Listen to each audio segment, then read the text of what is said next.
So it's an exciting time for myelofibrosis. I think we entered the JAK inhibitor era about 12 years ago with the approval of ruxolitinib.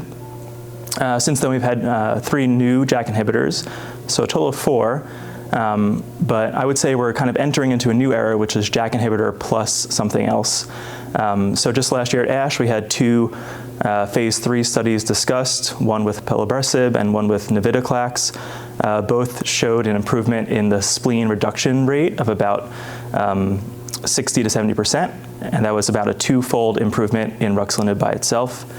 And there's ongoing studies looking at other agents, such as selinexor, in the upfront setting, as well as looking at agents adding on to ruxolitinib or JAK inhibitors for people who don't have quite a great response to single-agent JAK inhibitors, but can maybe get there with the addition of another agent.